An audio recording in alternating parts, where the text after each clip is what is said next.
Greetings, beautiful kings and queens. There we go. Welcome, welcome to another powerful episode of our Revolution podcast. I am Queen Aline, and I am joined today by my beautiful sis, Queen Noa Lakshmi. And today we will be talking about the essential keys to radiant health. So Queen Noa is absolutely incredible. Welcome. Am I on the Facebook Live as well? I don't know. I'm not seeing myself. So. We're going two ways. I don't see myself on the Facebook one. You see me? I'm going right now to check. Okay. It seems frozen on my end. We're double tagging or sharing from her group as well, Purification to Liberation. But you seem frozen on that one. So it's okay. We'll just take a moment to welcome everybody. I don't see your live on your page, although it does say that you are live, so it's kind of strange. Oh no. Okay. I see you now. Okay, if you don't see me. Okay, let me come out and try to come back into the live on Facebook. Yeah, Chas says she doesn't see me. Let me try again. There I am. Now I see me. Perfect. Welcome, beautiful communities. Love you all so much. I love having these talks, these life-transforming conversations. Please share with your friends and family. This is for the world to, receive. All right, perfect. Good. Receive these downloads, these powerful transmissions, this information. Queen Noa has been, over the last many years of her life, diving deep into cellular regeneration, helping people, making it her mission to really help people to live a life of vitality, well-being, and soul fulfillment through fasting, juicing, the fruit path, everything grounding, returning back to nature, sun gazing. She has a beautiful community, like I said, the Sotera Foundation, from purification to liberation, really assisting people through their detoxification process. And she is a wealth of knowledge, information, wisdom. She's a yoga teacher, a musician, a published author. I can go on and on about this incredible queen who is here to support us. And, even me on a personal level, she's been helping me so much to embrace the fruit path, to, release a lot of the stuck energy that's been in my body, to come back to love, come back home to myself. And I am so grateful to have these conversations with you, because they truly are, just absolutely life transforming. So we are so honored to have you here, and thank you for welcoming me as well into your community. Thank you for being here. So let's get started. How are you doing today? My absolute pleasure, Aline. Aline is a dear sister, and we've been weaving our magic now here for the last few weeks, but actually our connection started about a year ago, and it's such a joy and a delight to, I just hear myself on your end, so it's a little distracting. Let's do this. I'm going to turn the volume off from here. Okay, there we go. We got it. Oh, yes, I have my volume off as well. Hold on, I still hear you. Because if I just hear you from one end, then I don't need to hear you from this one, and it won't cause an echo. So Let's try this. Okay, I think we're good now. Okay. Yes. Perfect. Yes. All right. We cracked the code. We've cracked the code. We got one mic here. We got this one for the phone. Thank you all for your patience as we figure out this 3D technology to allow us to do 5D work. Yeah, so I was saying that, Aline and I have known each other now for over a year, I would say, and just the last few weeks, things have come into fuller fruition of the seeds that we started planting a year ago, and it's such a gift. Yeah, it's such a gift to weave with you and play with you and offer our shared knowledge and wisdom and experience with others that are interested in this kind of lifestyle, because for both Aline and I mean, I feel that I can speak for Aline on this one, that it's so much more than just a trendy thing or something that we are just doing for a year and then forgetting all about it. It's a life. It really is a life. And even though and Aline can share more from her side if she wants. But even though Aline came into it because, yeah, it was for healing, it was if it was addictions or whatever was going on physically and mentally, and she came into this from that door for that reason. And same thing from me. I mean, not to that extent, but it was, yeah, it was, I just never knew that this whole thing is going to turn out to what it is now, and it really is. It's a way of living. It's a way of living, and that's part of what we'll be talking about here today, and sharing. The keys to radiant health. That it's not about losing weight or just wanting to look good, or and not to say that those are not great reasons. It's just there's so much more to this lifestyle. There's so many gifts that it offers, and it really does become a lifestyle that supports your health and your whole life. Yeah. Yes. It's like we have no idea what's going to happen from taking that first step. And it could be, I remember, you were talking at some point, you and I, about hot yoga, for example. And I've had this experience too, where I thought I was going to, shape my body, and I wanted it to be a certain thing. And I wanted it to just lose a little weight and detox. And then it became a spiritual experience. I didn't really realize the full extent of what yoga was going to bring into my life, like spiritually, right? And that road that it carried me on. So for sure, some people may be like, oh my gosh, I need to get on a juice cleanse because I need to lose 50 pounds, 100 pounds. I don't want to go through that surgery, right? It's like the immediate thing is I need to lose weight, for example. And then they start realizing they're having more vivid dreams. They're finding they could meditate easier. They're connecting to their higher spirit. They're starting to journal. Like all of these things start to develop as we take that step to better self-care. So it's really beautiful. And same here. I mean, even 5 years ago, if you told me like I would come to a point where I would only be feeling called to eat fruit, like that was not at all in my reality. I was like focusing on raw vegan, whole foods, and all of this. And then there's come a point where I started getting called to a different layer, layer of healing, of life experience, as I've been letting go. And now I'm seeing like what's possible. And again, it's not we don't all have the same path, but all I'm saying is that things can develop into something else. And they usually do, from taking that first step to health. And then it kind of grows from there. The self-love grows from there. The new passions can grow from there. The new purpose can grow from there. And it most likely will, because you're coming, like you so well explained it, you're coming home to your true self. You're removing what is no longer, what isn't you, basically, that you've accumulated thinking it was you. Like we identify with these things. I identified with smoking cannabis for so many years. That was my medicine. That was like, nobody could take that away from me. And that's, not to talk about all the other drugs and alcohol that really took a hold on me.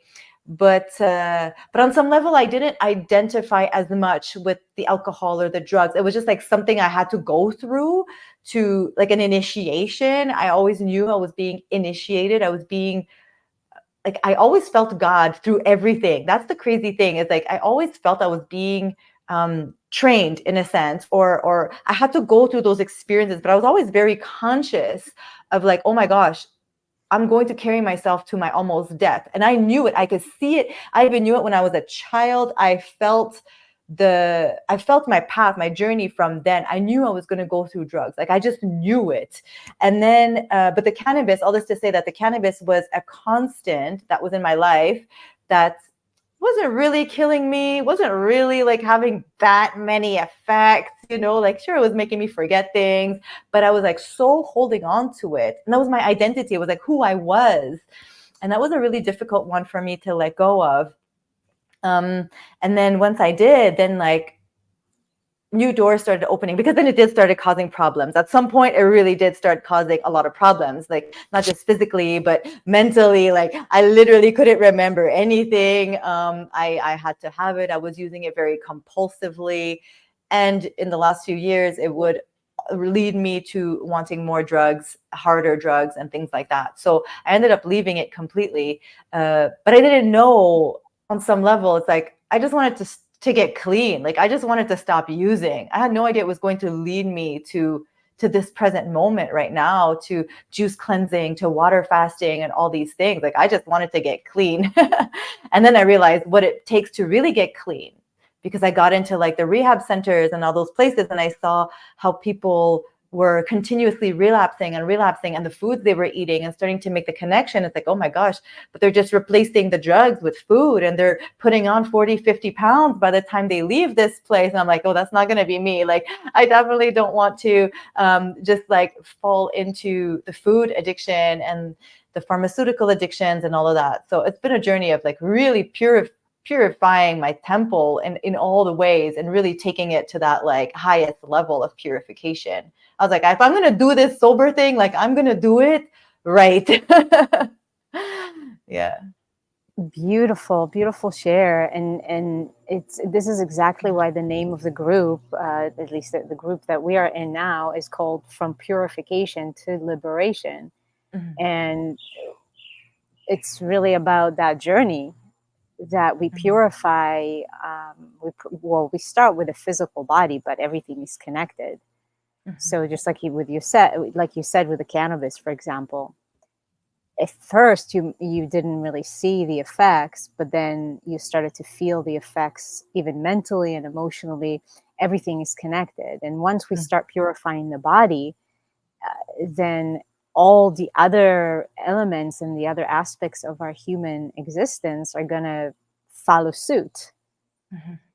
And that's kind of like, I call it like God's sense of humor, because God allures us in a certain direction so we can experience the fullness of who we are. So we may walk through the door of, I mean, Bikram yoga was for me as well, like hot yoga. I didn't go to a Bikram yoga class because, I was searching for enlightenment or anything like that. I heard that you burn a lot of calories in a Bikram yoga class. And I'm like, okay, great, sign me up. Right. So that was the alluring way to get me into it. And my healing started then, big Mhm. time.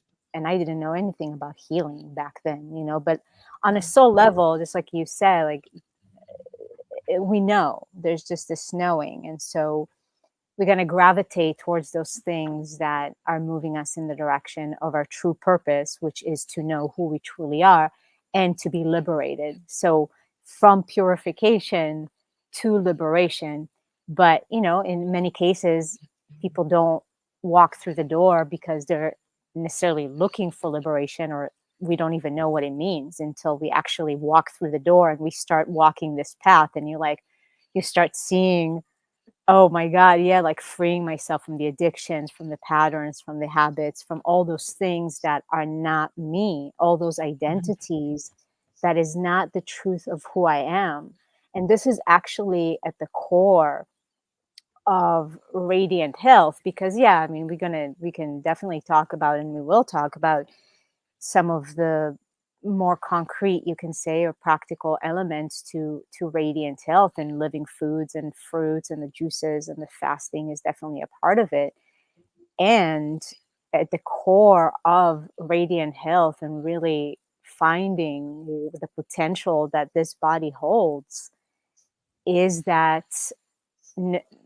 fundamental knowing of who I truly am. And we've been talking about this again and again, and we'll continue to go back to that self-love, because it is.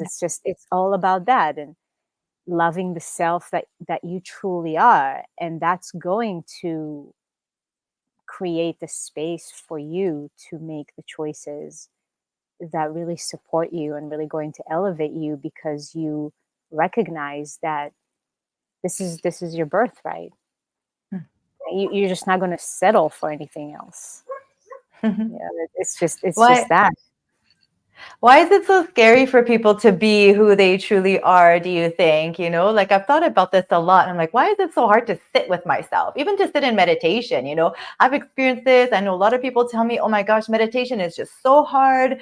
I really struggle. And I'm like, why are we so scared of ourselves? Why are we so scared of being with ourselves? And I speak for myself too. Like this has been a journey. Like, why do I constantly need to be distracted? Or, my phone, the TV, the this, the doing, like always distracting myself from just sitting with myself. Like, why do you think that's so hard and not a journey to doing that? Wow, that is such a profound question, Aline. Well, I can give you my perspective on this, and I would also kind of toss it back to you. Is like, why is it hard for you to sit with yourself? Yeah. Like, I don't. It may be different for every person, but what you're saying is kind of like a general thing that many people experience, right? So there is that, the conditioning, right? That's number one. We've been conditioned. We were born into a very distracted society. Like everything that is in our system, and that's the part of the purification, is really releasing all those things that are just not yours. And that includes everything that we inherited from the genetic code or genetic inheritance of our family tree on a physical level. All the things that run in the family, they run because everybody just kept on running with it. But Ooh, whoa. but I can stop here and say it's not going to run with me anymore. The overweight is not going to run with me. The kidney issues are not going to run with me. The diabetes is not going to run with me. The acne, like whatever it is, you always see the same thing running in the family. And the fact that people have not connected the dots yet is quite a curious thing. However, uh, we inherit not only that genetic makeup, but we inherit emotional patterns, emotional tendencies, addictions.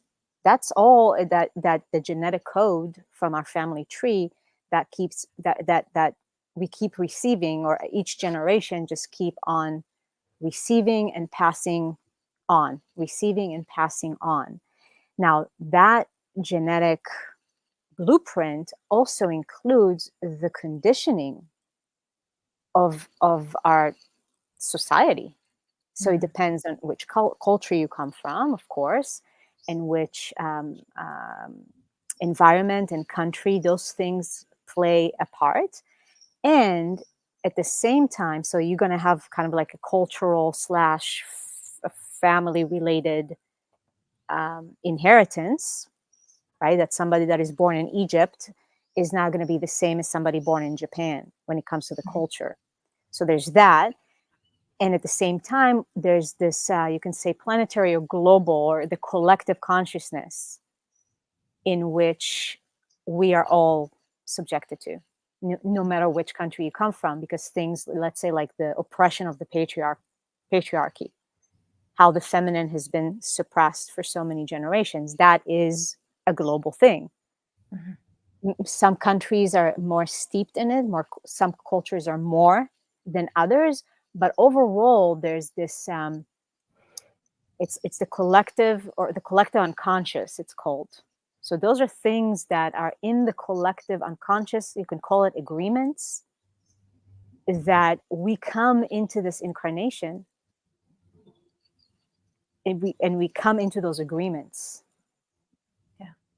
So one of them, in this day and age, the generation that we were born into, is one that is very much based on distractions, and the notion that you are lacking something, that you are not whole and complete, and there's something outside of myself that I need in order to be okay. Like we were born into this pop culture also that is steeped in vanity, and always playing on people's insecurities and fears, like you're not beautiful enough, especially for women, but men have the same issues. You're not muscle enough, you're not this enough, you're always not enough, you're not enough, you're not enough, you're not enough. And so that is the greatest setup for, here, let me sell you something, or here, let me show you that you need to use this in order to feel okay with yourself. But it's a bottomless pit, like we were talking Yeah. about last week, right? So relating all of this back to your question, there is this it's kind of like this emptiness that we feel, that many people feel, that they're scared to actually feel. It's like, if I sit quiet with myself, I'm actually going to tap into how empty I feel inside, and it's very uncomfortable. And we were also conditioned to avoid discomfort at all costs.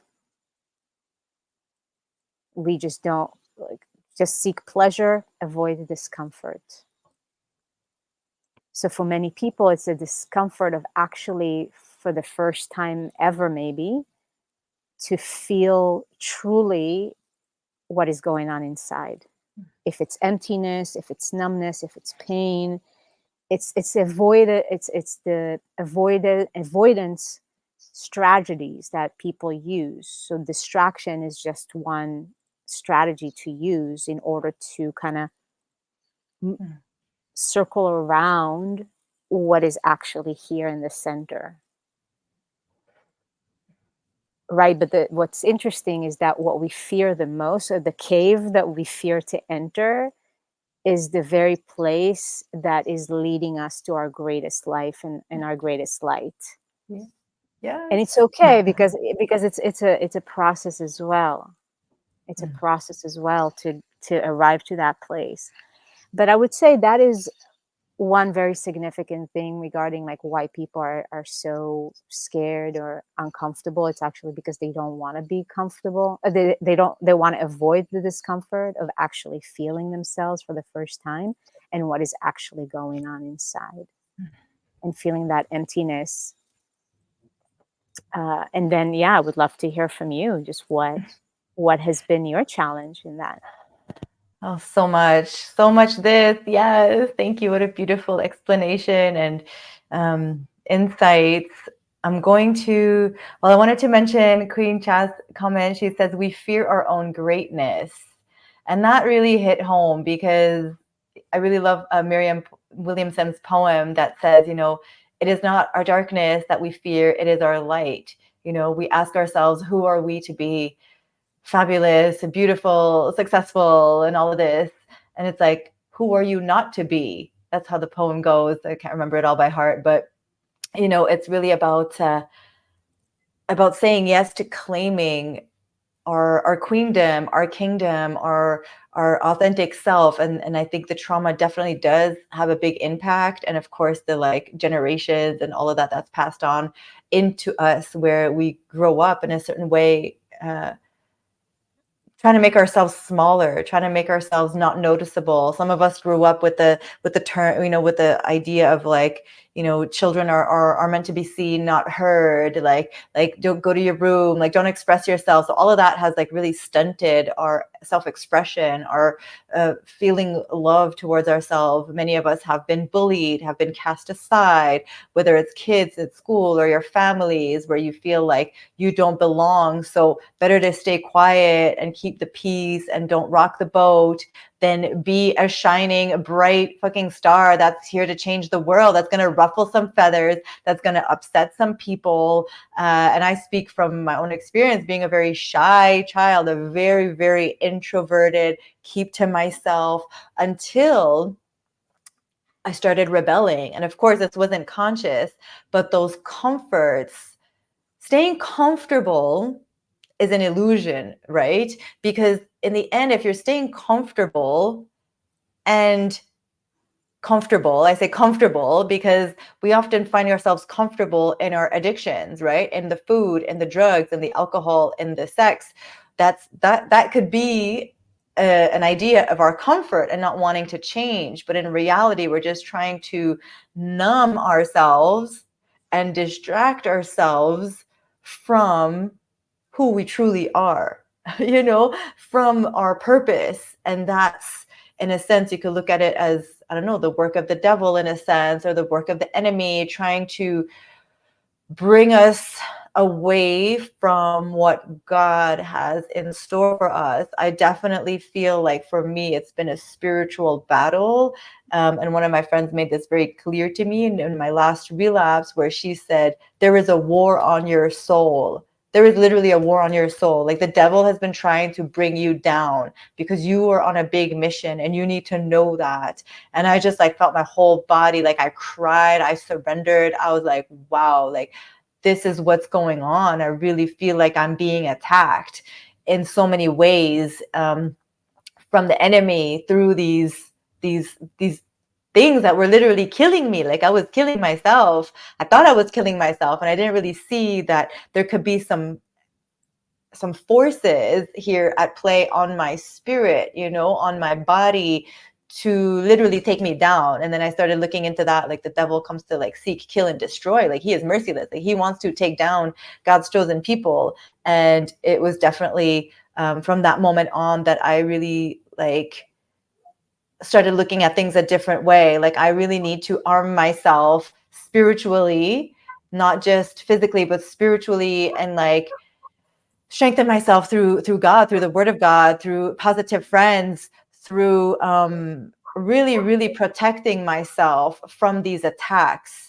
and making choices that align with my highest good and start being in my purpose. So once I started doing that, when I did my water fast, actually, when I felt God, I was in sober living at that point. I went to Austin, and it was in that sober house with women eating pizza around me, drinking Coke, energy drinks, chips, sodas, all the things, smoking cigarettes. And I had already been on a very healthy path, before that relapse. I had been juice cleansing, I had been raw vegan, like, even in my relapse, like there were certain things I just wouldn't touch, right? Like I was just like, this didn't make sense, but to me it made sense. Like, don't bring me bread, but I'm like smoking crack, and it's just like nothing, but like it made sense in my head because I had already gone such a long way with my health. And then boom, like something happened, and everything happens for a reason, I do believe that. And as much as I like to talk about the enemy's attacks, like God does allow these things to happen, I believe, for our higher purpose and our higher consciousness as well. I do feel like everything has been on purpose, and everything has been very, very sacredly orchestrated in my life to get to where I am. But all this to say that loving myself. Like, oh yeah, the comforts end up being so uncomfortable, right? Because those foods could lead somebody to 600-800 pounds, right? That's comfort. But again, it's an illusion of comfort because that person really needs help. The drugs that may have brought me comfort for a while led me to being on the streets with no money, with no child, having lost absolutely everything. So it's just a matter of time that these constructs that we build to how to say, like, to comfort ourselves end up being the thing that destroys us. So that true comfort needs to come from a sober place within ourselves, and we need to learn how to self-soothe ourselves as a parent would a child without these artificial stimulants. I'd go as far as saying even coffee is a stimulant. Like, it is a stimulant that is a comfort. Like, just all of these things, we don't even realize how much they are causing harm on our life, and we think we need them for we're just addicted to them. I was addicted to them, therefore I thought it was a comfort. And once I went through that period of withdrawal, right, there is a period of withdrawal, and that is the period that I call the hero's journey. that those few days where you may be shaking, you may be jittery, you may be having cold sweats, you may be bawling your eyes out, right? Like ask somebody who came off of crack or heroin or all these drugs, like it is fucking brutal.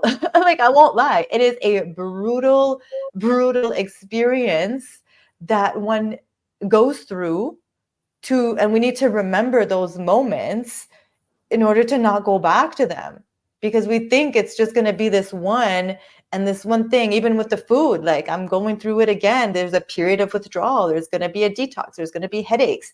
And if one could go through those moments of difficulty, you come out on the other side and you realize that you didn't even need them in the first place, or you start realizing all those uncomfortable emotions that brought you to using, to eating, to smoking. But it's kind of like a door. It's like I would open this door, I knew it was going to be hard, but I knew I had to walk through that door and there was going to be another side. And there's like that trust fall, that jump and the net will appear kind of situation, that you just have to have faith that the thing that you thought you couldn't live without, that thing that's actually killing you, once you let it go, you're going to be caught and you're going to be fine and you're going to make it out alive and you're going to be even better on the other side.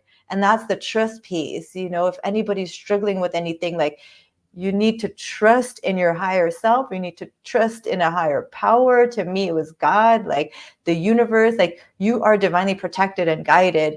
And it's so crazy, right? It's like I thought I was going to die without those substances. And in reality, they were killing me. And now I look back and I'm like, holy shit, like I don't ever want to touch that again because I am so much better without it.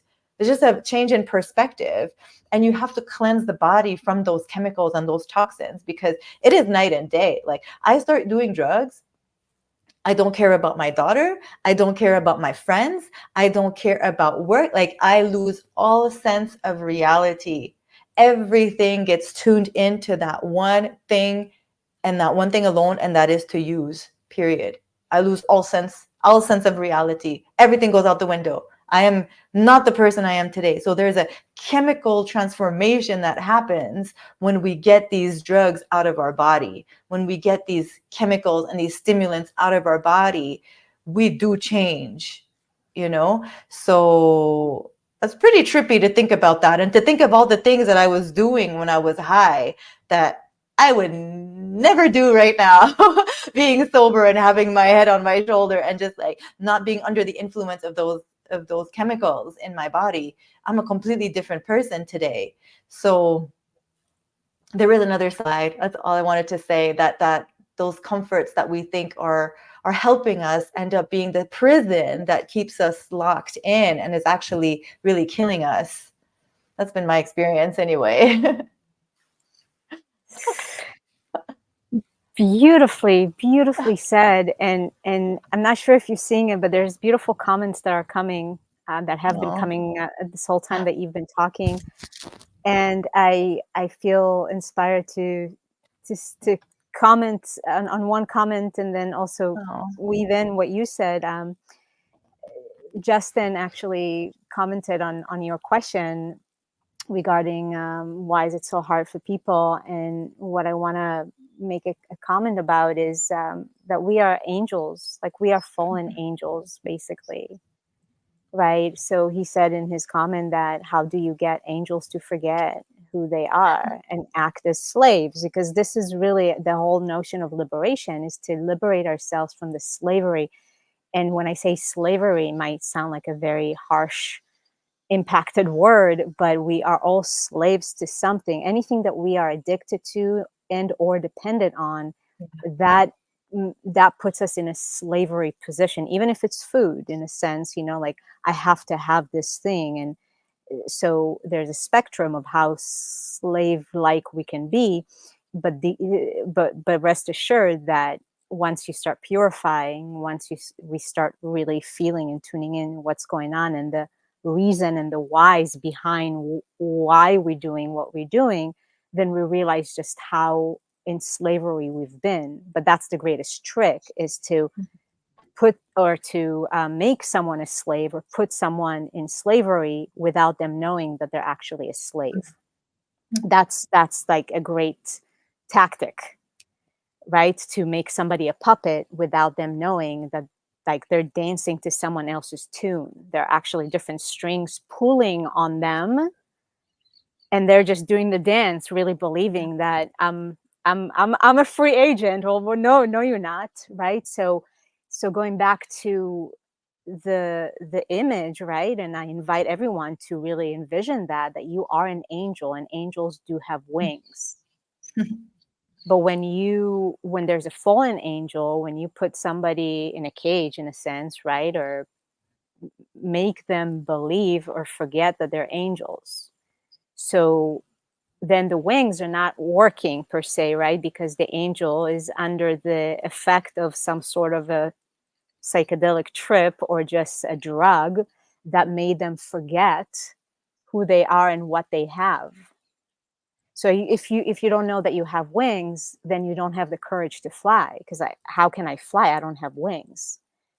But this is exactly what faith is about, and what you said a little bit ago, that you knew when you have God in your heart, then you take the jump, even.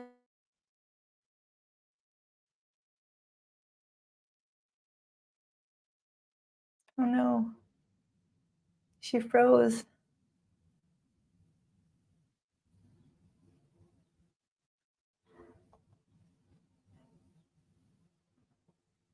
She said it was raining a little bit where she is. Uh-oh. Come back.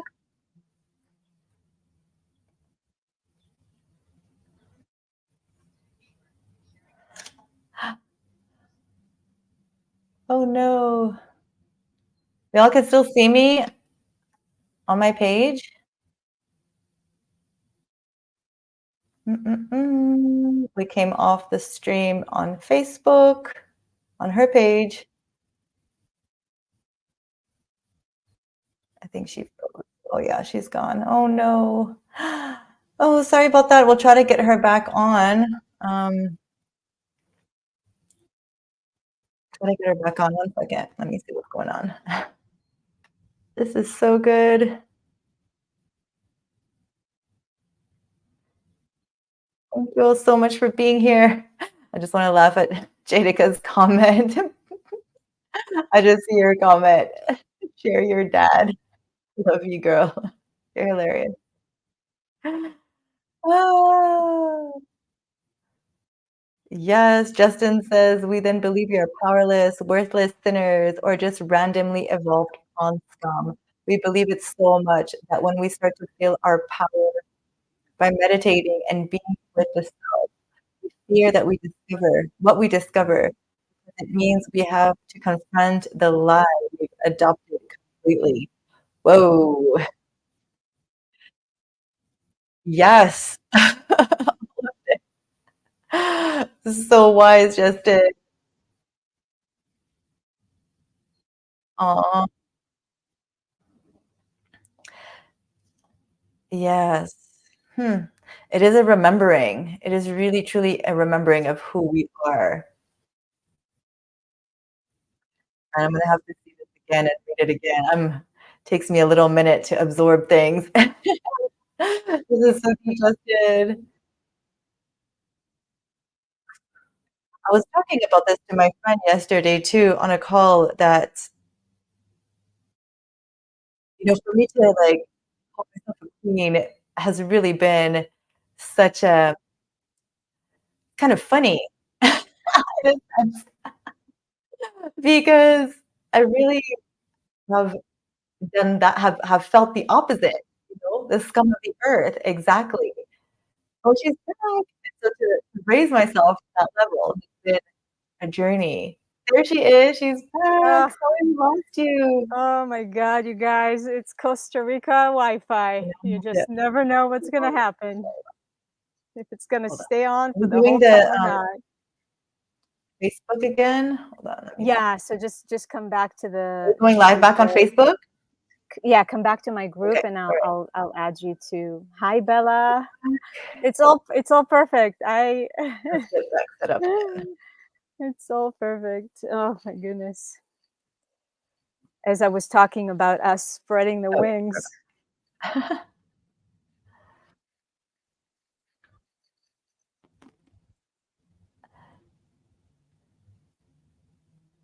Aline, I'm sure Okay. you kept on going. Okay. You're too strong, Queen. Hold on. I can't seem to add myself to the live stream.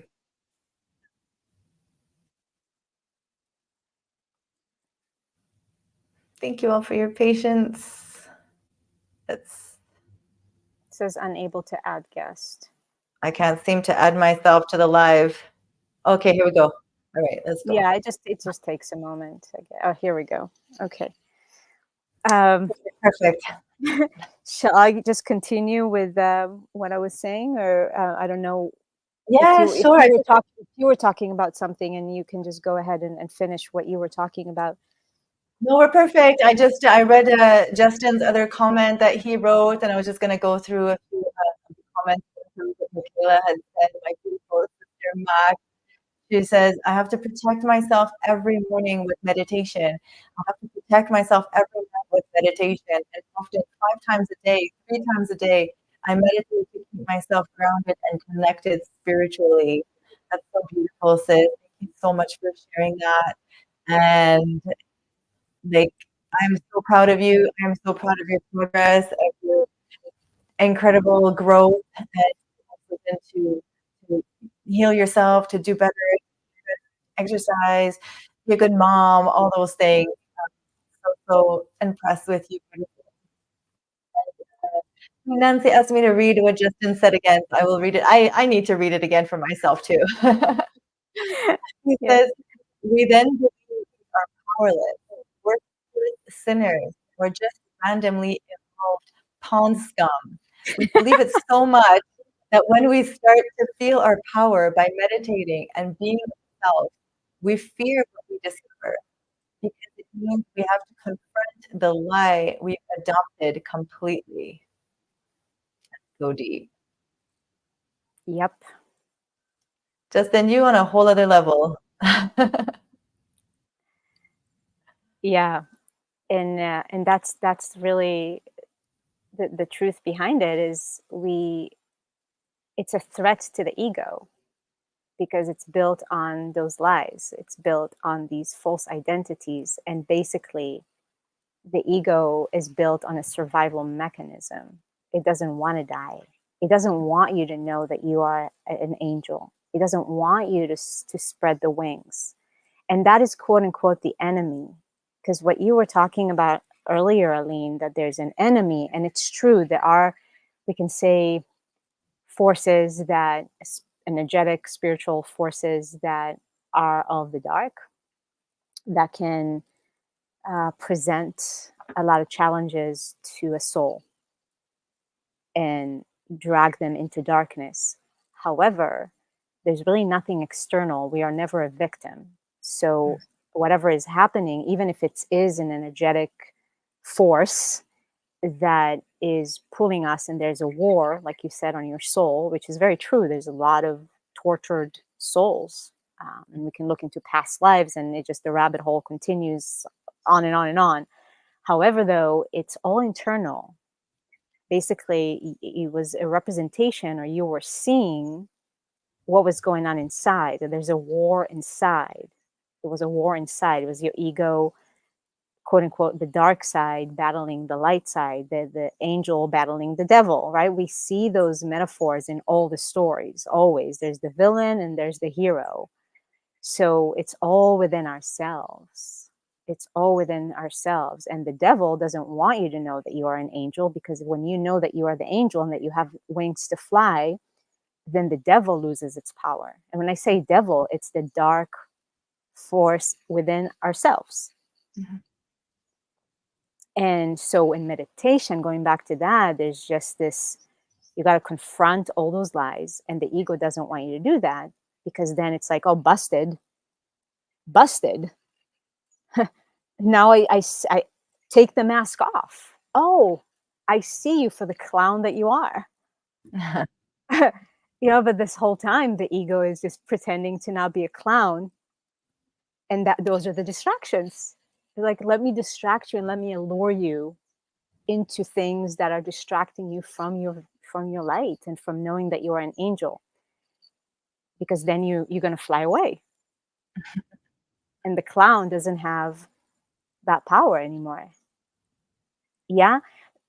However, though, I like in my approach to convey the message of love. So there's no true enemy in the sense when we understand, well, what is this ego? What is the devil, so to speak? And we've talked about this, Aline. It's this wounded child. It's that just cute wounded child that is using that mask of the ego to get our attention. So it's not about destroying the ego, so to speak. It's more about understanding what it is for what it is, and then becoming the master of it. So it's actually working for us and not against us. And that's when we start creating more harmony and peace within ourselves, which is one of the reasons also why it can feel very uncomfortable and threatening for many people to sit in that meditation, because there's a war.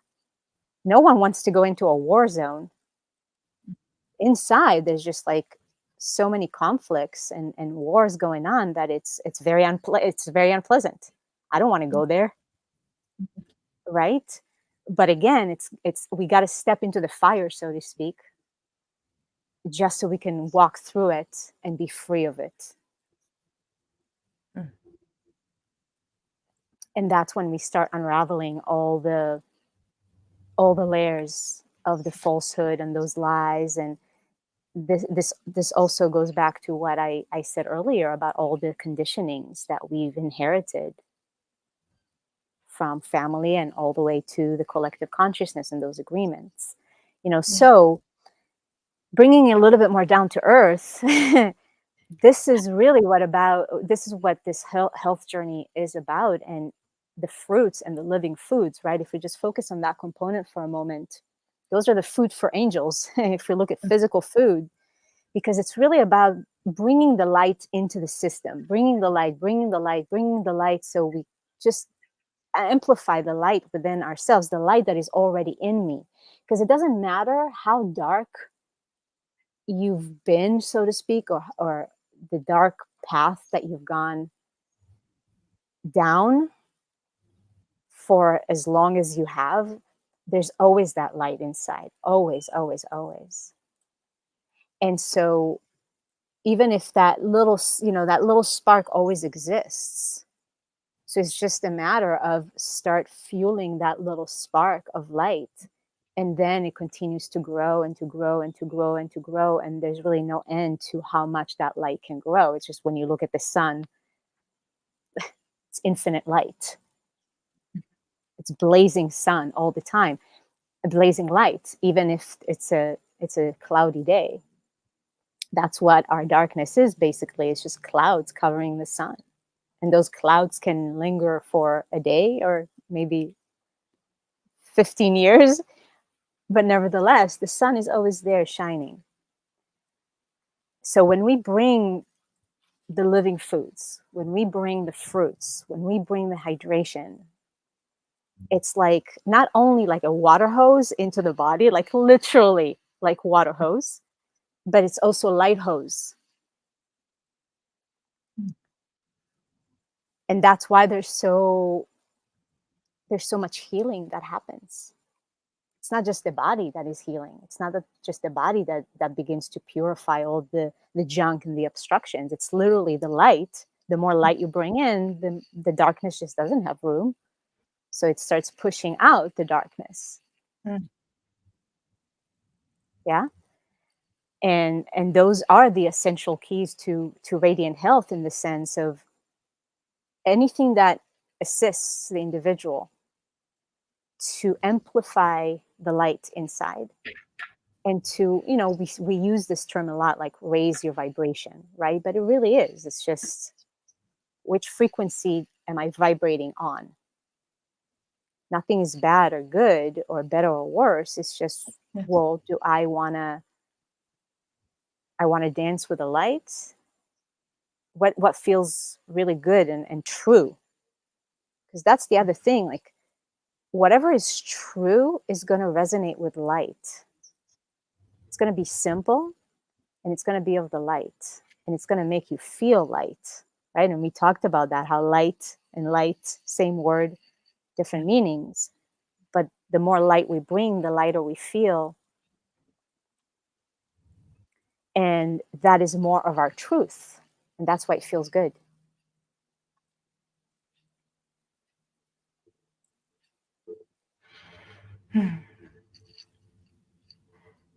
That's a good indication. Thank you for presencing that, and I think that's such a good indication because we do have our inner compass, right? I always come back to that.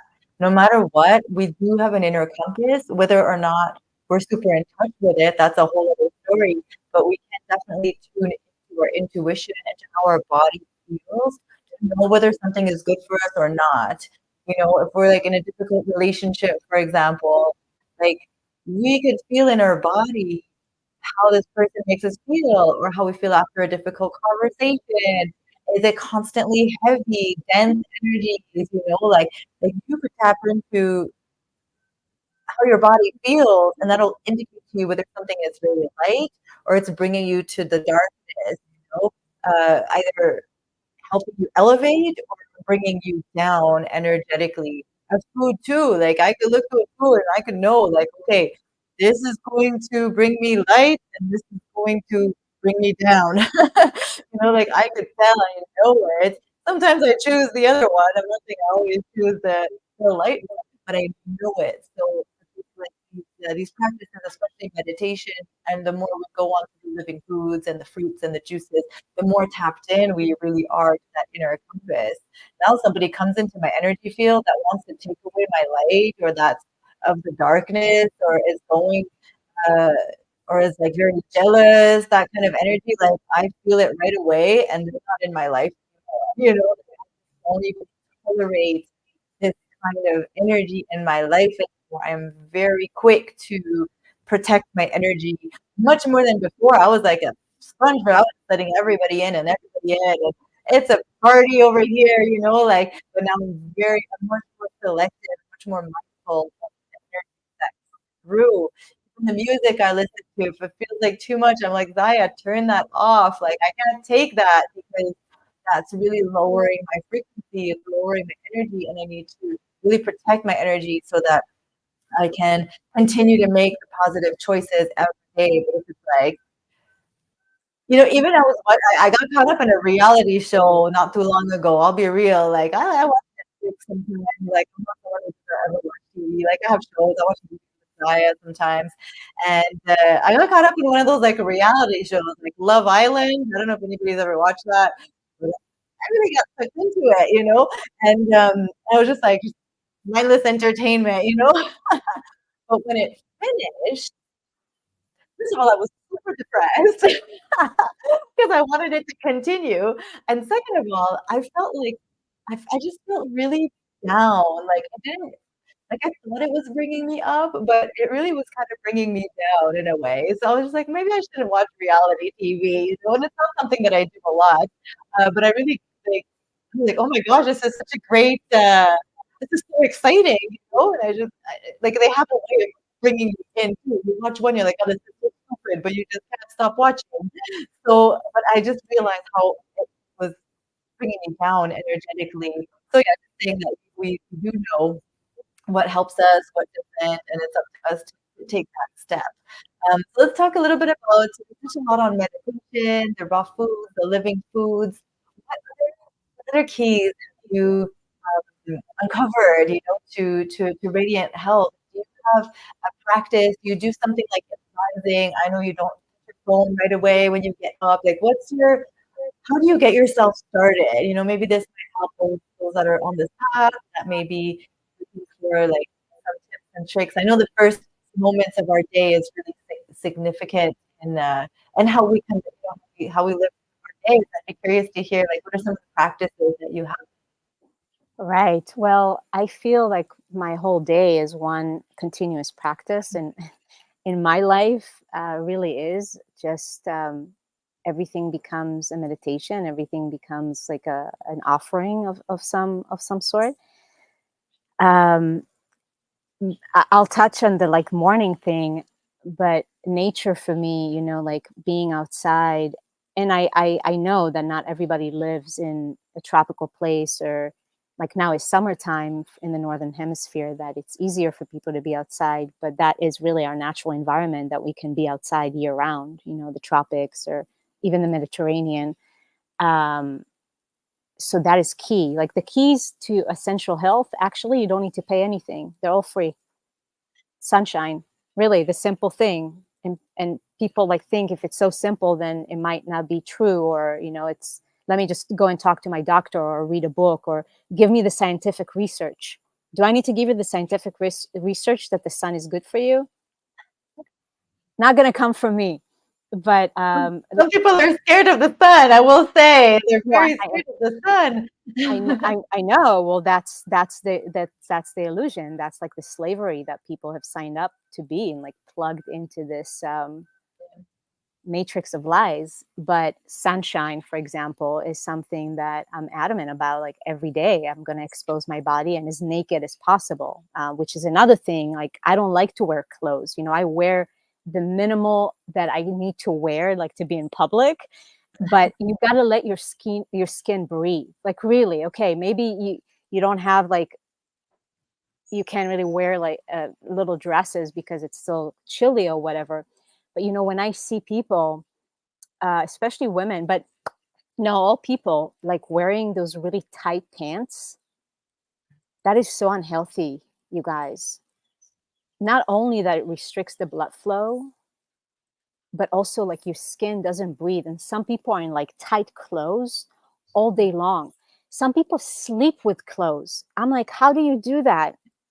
Why do you sleep with clothes on? So be naked more. Like really, we got to embrace our bodies and let the skin breathe. The skin And is the also the yeah, yeah, I was gonna add to that the type of materials too, that we wear. If we're gonna for wear clothes, sure. like not the polyester, the like artificial plastics, the lycra, whatever, like organic cotton, linen, hemp, things like that to help the skin breathe. Just want to add What that. Well said, well said, 100%. Thank you for adding that. And usually when you get clothes like that, they will never be tight. If you have linen or cotton, bamboo, silk, you know, it will be more loose. So I cannot, even just like I cannot eat certain foods. It just goes hand in hand. You just become so aware. You said it about the music, like everything becomes, you become so aware of everything that you bring into your field, that you put on your skin, everything. And that's how we meant to be. We meant to be sensitive to our environment, so we can discern like what is good for this temple and what is not. So in terms of practicality, is like be more naked, my friends. Like just let your skin breathe. And also dry brushing and really taking care of your skin. It's the largest organ in the body. And not only that, it's an absorption organ, it's an elimination organ. It's the only organ in the body that actually has those two functions. It's happening simultaneously. And it has so many layers to it. The skin that you see here is just the external. There's 7 layers to the skin. And the lymphatic system is very much intertwined with the skin. Okay, and one of the reasons, well, it goes hand in hand. Like people have backed up lymphatic systems, so the skin is super backed up, and then it works vice versa. The skin is backed up, and so the lymphatic system is also backed up. So letting your skin breathe, that's why sweating is so good, to open up the pores. So if you do go to a hot yoga class, or you go to saunas, or you just, if it's hot day outside, just go outside and and sweat. That will be the most natural way to sweat, is just to move outside in the sun. That's what we would do. So to be as natural as possible given the circumstances that you are in, that I would say is the number one key to your radiant health, even before the fruits and everything else. Because when you in alignment like that with nature, naturally you will want to eat the fruits of nature, literally. But in conjunction, it's the living foods, it's the fruits, and it's being outside with nature. Being in bodies of water also is very therapeutic, very healing. Immersing yourself in those bodies of water, and if it's too cold or whatever, at least walk by or sit by a body of water. If it's an ocean, if it's a lake, if it's a river, if it's a stream. Now, another super important aspect, and I see that people don't do that for months on end, if not even years, and it shocks me every time.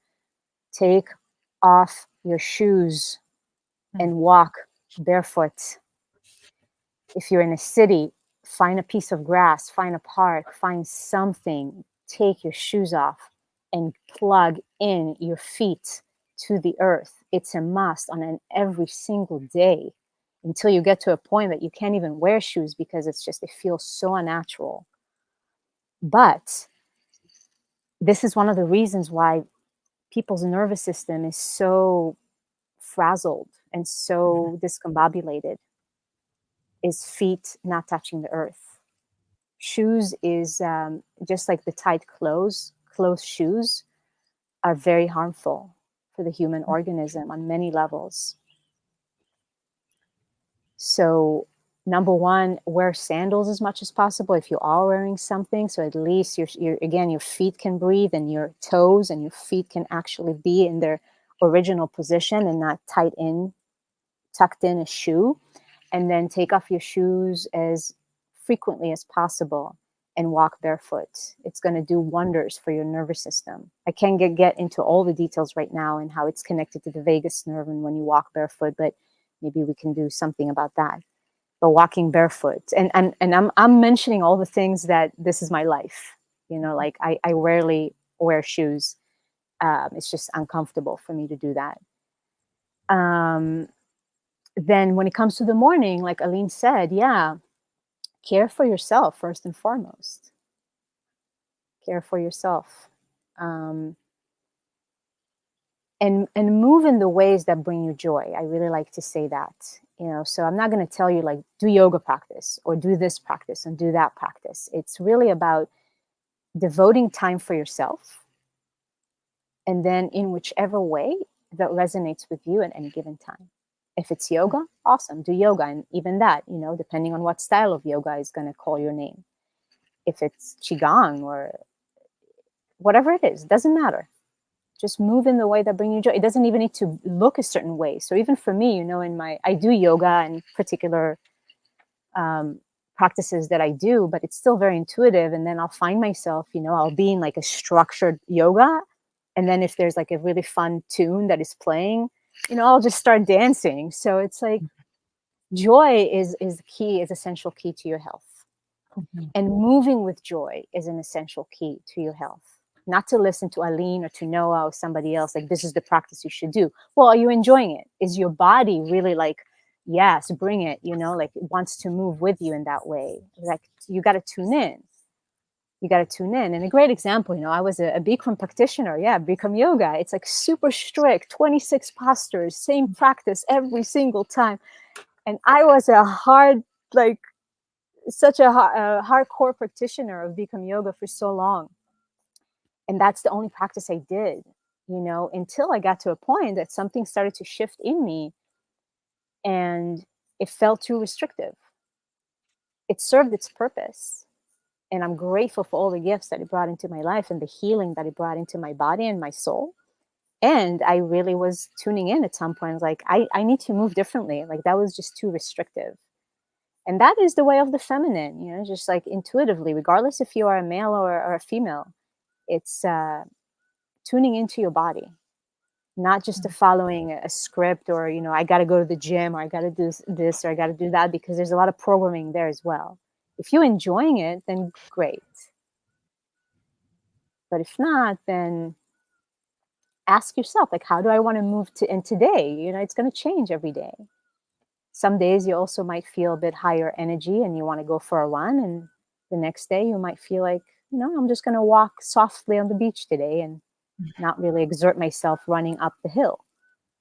Yeah. So movement is another essential key. And you see, all those things are free. Take off your shoes, take off your clothes, be in the sunshine, walk barefoot, move joyfully, free, nothing, nothing.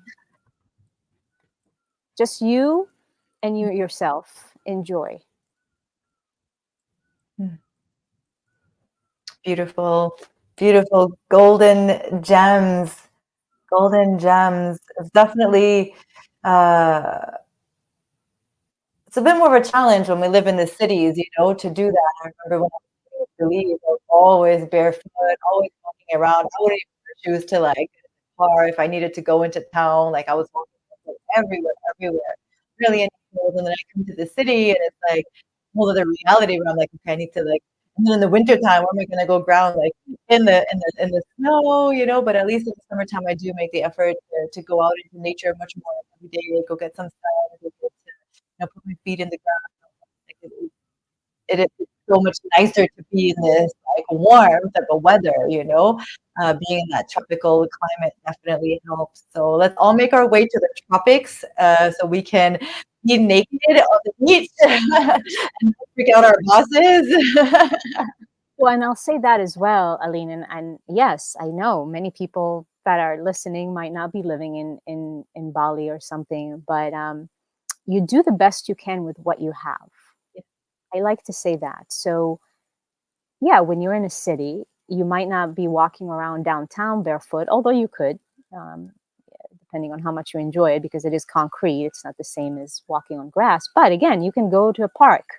It's making the effort because it's that this is the quality of your life. So drive to a park, or if you do live in a city where it's the coastline, you go to the beach for a beach walk, whatever it may be. You just do the best you can with what you have,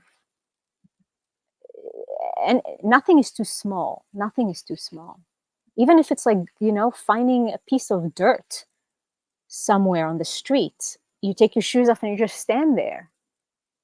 S That's another by the way, another essential key to radiant health. Stop caring what other people think because it's none of your business what they think. Just be free. Like you live in the city maybe and you want to just like stand on a piece of dirt there and with your shoes off. If you're afraid that what other people would say, stop. Just do it. Because who knows? Maybe somebody's going to see you and like, hey, that's cool. I'm going to join you.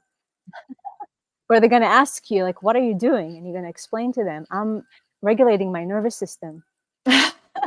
Yeah. That's how we start sharing, my friends. We can't just be like, oh, I don't want them to see me eating the fruits and walking barefoot. Like, no, but let your magic be shown. Let your light be shown. That's how we, again, spreading the wings that we can fly. And others may or may not join us, but that's none of our business. But we're going to fly, and rest assured, others will join us. But it's not even about that. It's just about you being free. Be free, like the child that you are, the children that we are. Be free and enjoy your life. I love that joy element. I mean, everything you're saying is so powerful. I'm actually taking some notes, but I really love the joy element that you talk about because we could be so strict and so rigid and so like focused on the like healing part of things. It's like, "Oh, my body, I gotta do this, do that, and we can become very rigid with it. I've certainly been there, and like bringing in that joy, the laughter, the pleasure, like it's not it's not always so serious. Like we can play and have a great time, and I think that is the ultimate key is the that happiness element, laughter medicine, do things that make you laugh, surround yourself with people who bring you joy, who make you, like, just forget about the rest of the world for a few moments, that deep, deep connection, of joy, whether it's dancing or, like, being in that flow state too, like, getting to an art project so absorbed into it or a dance. Like, I love dancing, and I'm not like a particularly good dancer or anything, but I love dancing and I love partying dancing. And so I've transformed that love for dance, and I go to ecstatic dance parties sometimes. And I discovered this in Austin. amazing experience. If y'all have never tried ecstatic dance, like it is magic, you know, because nobody cares what you look like. Everybody's kind of weird on the dance floor. Everybody's just moving to their own rhythm, doing their own thing. Like you could be as weird as you want, and it is like beautifully welcome there. It's just like people do yoga, people lay down, people dance. It is like, and it's sober usually. You know, people don't. There's no alcohol or anything like that, and it's like a really like spiritual, conscious setting. So dancing has really been something important to me. I don't go as much here in Montreal, but I used to every single Sunday when I was living in Austin, and I absolutely loved it. I'm very like particular with the DJs too, and I have found to be a little bit disappointed here.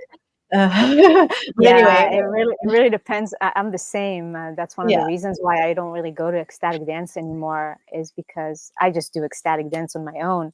But it's fun. It's fun to have to do it with people. But I'm the same. Like the music, I'm so sensitive also to the vibration and stuff. So yeah, it's only when I feel in resonance with a DJ that I'll go to an ecstatic dance.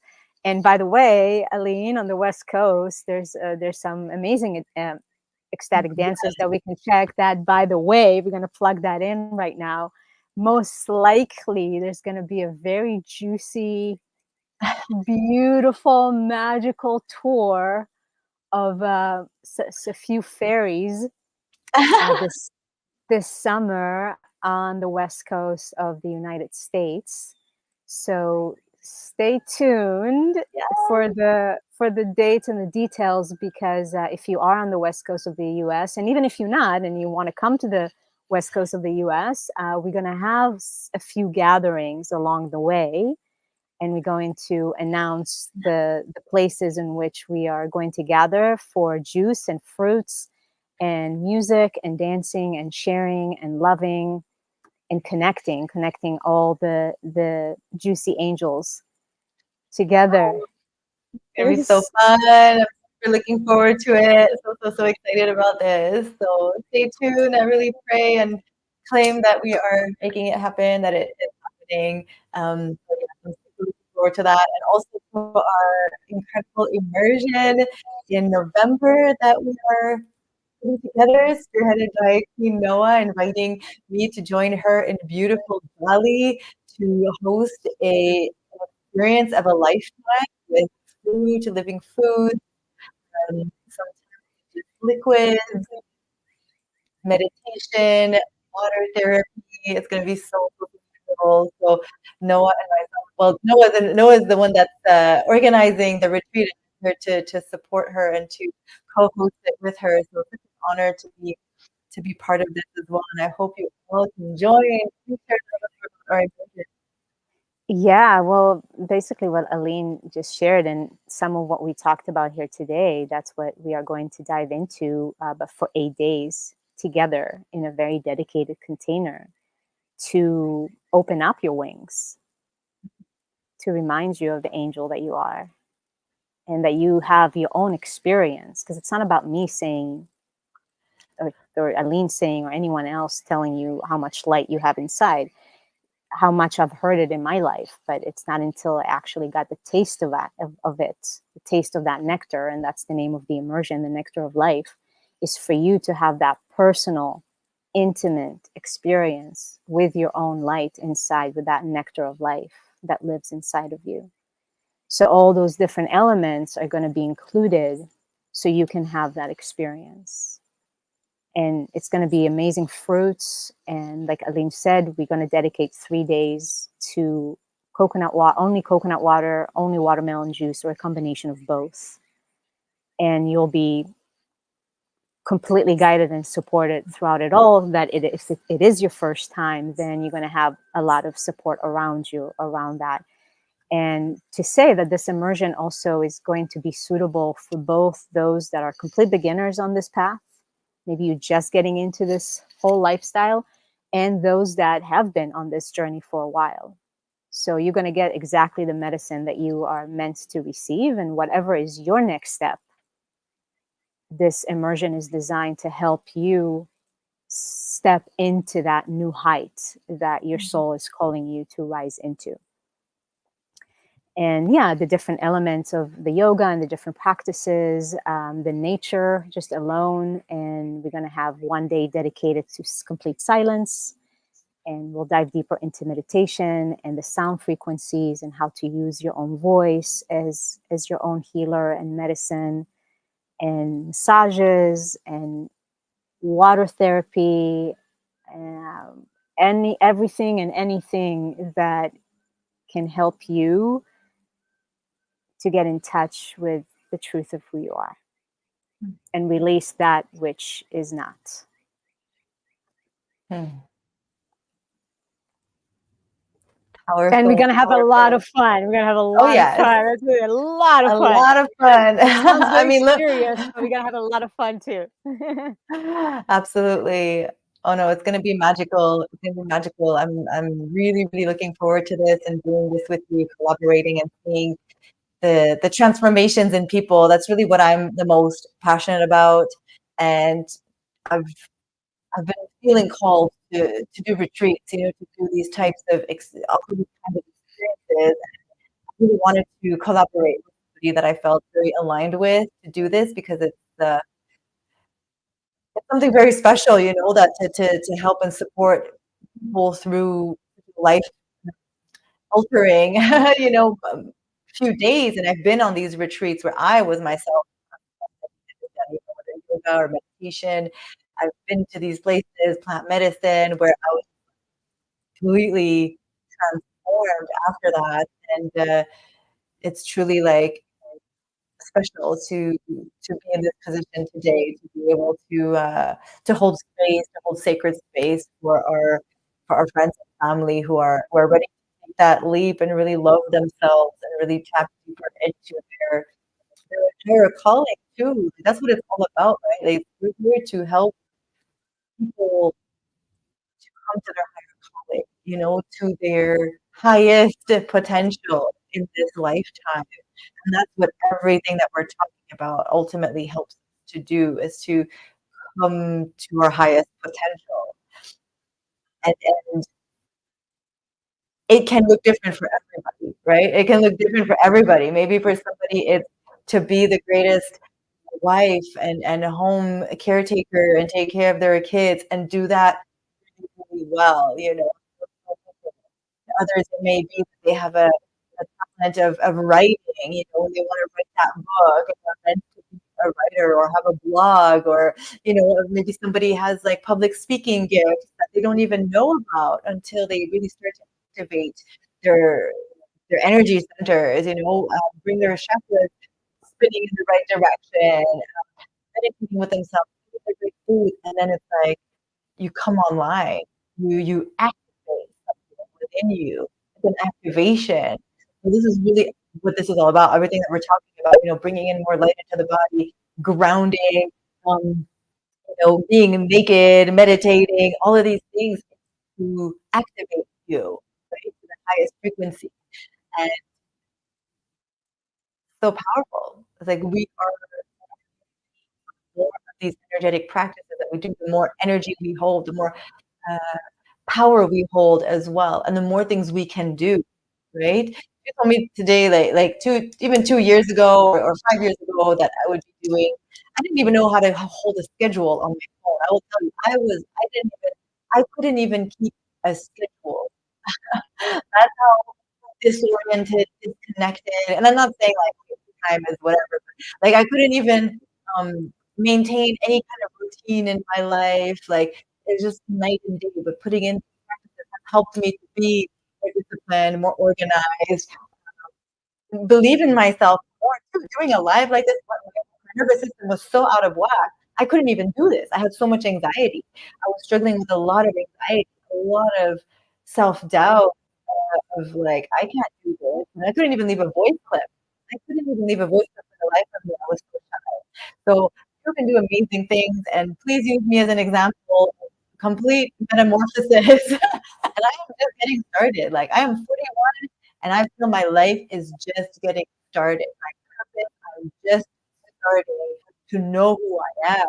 Like this is the beginning, and just start wherever you're at. Like, I encourage you, don't wait till, like, I know I'm gonna speak in front of thousands of people at some point. I know I have books in me. I know, like, all these things are gonna come in the right time, and I'm not gonna wait till that happens to start sharing, to start speaking, to start doing these calls, to start, like, like, these are the steps that we take to get to, I mean, there is no destination really to get to our next place, and our next mission. It's like mission.